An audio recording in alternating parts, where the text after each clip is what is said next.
I'm Andrew Dodge, and I'm here to instruct you in my new one-part weekly series called How to Cook Your Goose for Christmas. First thing you do is you start off with a goose that you buy at a store. It comes in a package. Ours is a lovely free-range vegetarian diet, no preservatives, no antibiotics, ever, raised without added hormones, keep refrigerated or frozen. Beautiful goose, about a 13-pounder. It's lovely. Another really important facet of cooking a Christmas goose is, since it's so early in the morning, we are going to enjoy a nice cup of coffee with a little bit of whiskey in here. That helps the cooking go by in a smoother, more enjoyable fashion. As Diego would say, delicioso. We got our goose right here, and what we're going to do is we're going to open up the goose packaging, which is really exciting. I always like to imagine that there are little elves at the goose factory that package it, and right before they put the final seal on it, they give it a little elf kiss for some extra little Christmas loving, you know.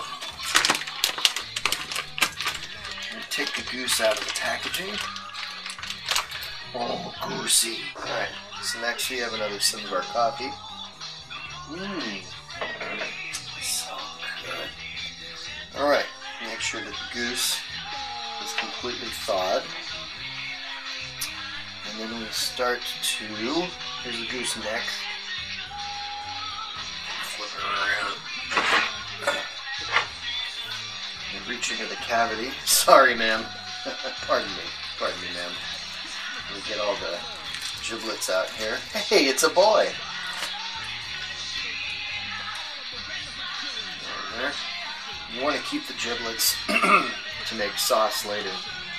And here's the great thing about a goose, is that goose has lots of fat. And even though fat's a wonderful thing, if you cook a goose with too much fat, it can set your entire house on fire, and then your wife will divorce you, or your husband.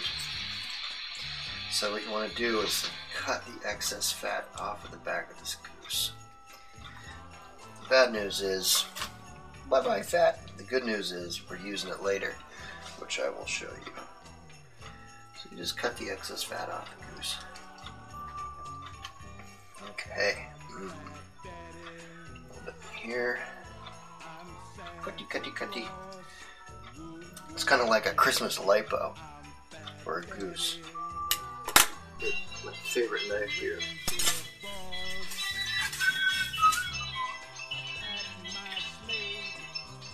Some oranges, some great aromatics, thyme, some parsley, some rosemary. Just gonna put them on in there.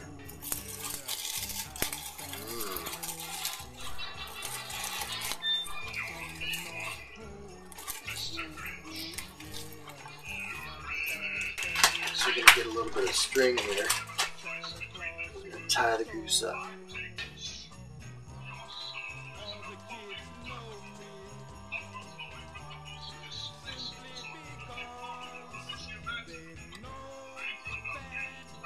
Perfect. Cut the excess string. No strings attached. More string, we're going to tie up these wings.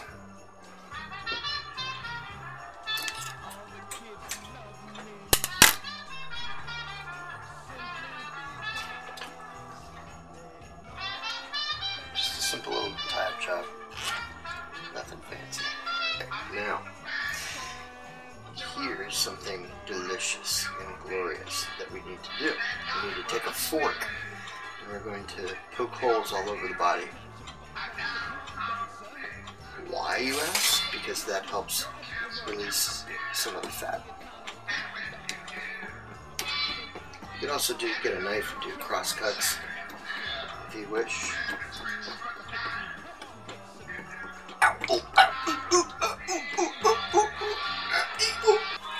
Thing the whole girl, Cecil.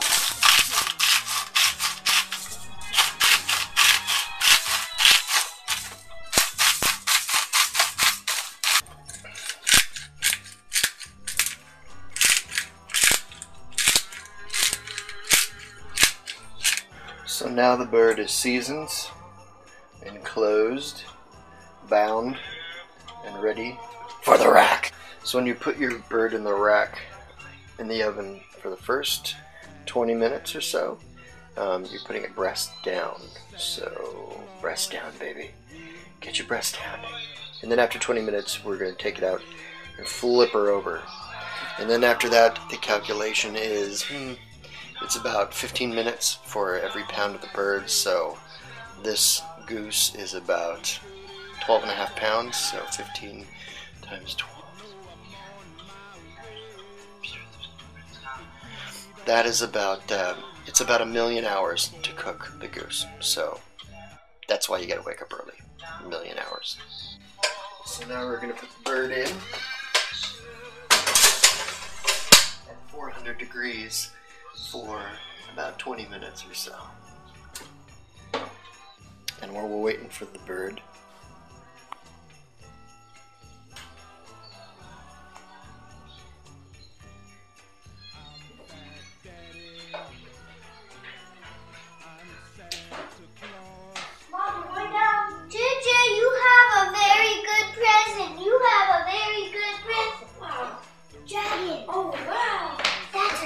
good morning. Hi, Dad.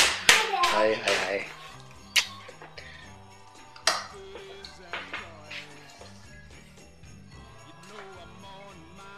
hi. Is he supposed to be a transformer? Mm-hmm. Well, he's Spider-Man.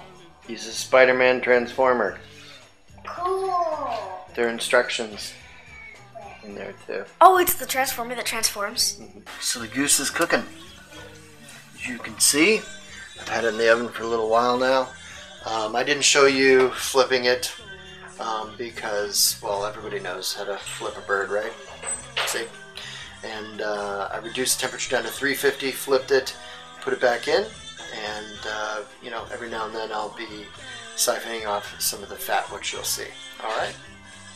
So, it's just a matter of waiting right now. Go play with the kids, listen to some Christmas music, drink some booze, beat the dog, and ultimately we will have a tasty goose to eat. Alright, so the bird has been in the oven for a while, and what we're doing now is siphoning off some of the fat to make sure that it doesn't explode. It's incredible how fatty a goose can be when you cook it.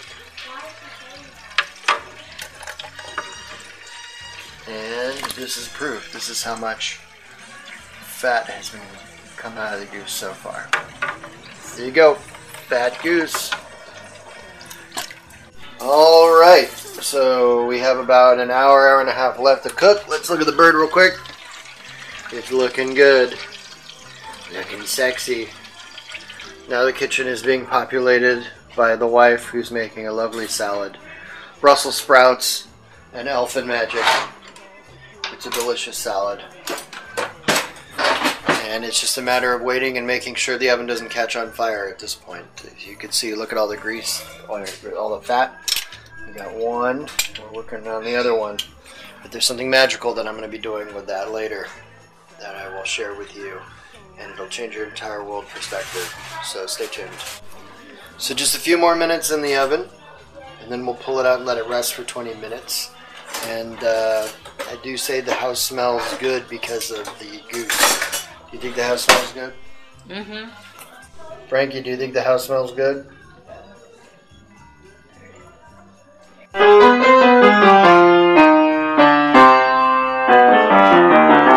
Do you think the house smells good? I can't smell anything down here. Just say yes. Yes. Chase, you think the house smells good? Yeah. I need it on record. Smells good. Smells good. Okay, so we took the bird out of the oven, and for the last half hour or so, I covered it in foil. Just let's make sure the skin is good and crispy and crunchy.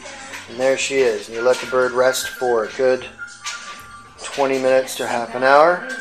And as you can see, the oil is still, the fat is still bubbling in the bird. And what we're going to do is just let the bird sit here on the table, all nice and sexy like, and rest. That's the bird. Are you looking forward to the goose? Yeah. No doubt. And here's George carving the glorious goose. Goosey goose.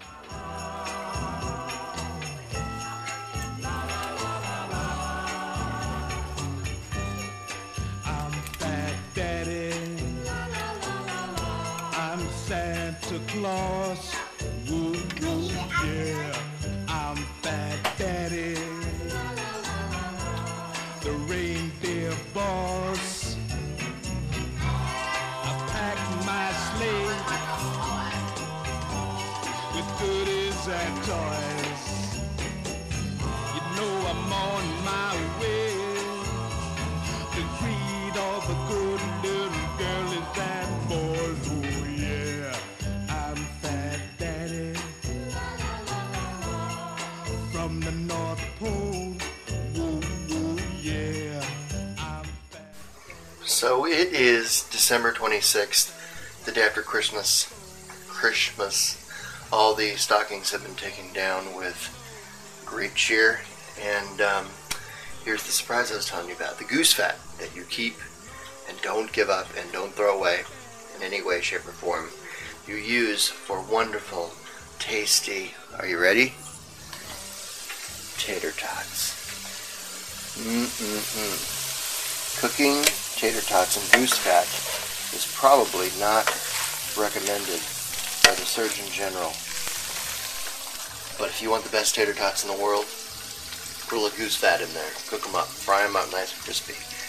And if you want to get even more dangerous, try cooking a fried egg in some goose fat. And you will ascend to a higher level of nirvana. So that's it. I hope that you enjoyed watching this. I'm sure you didn't. And we'll see you again, maybe never. Bye.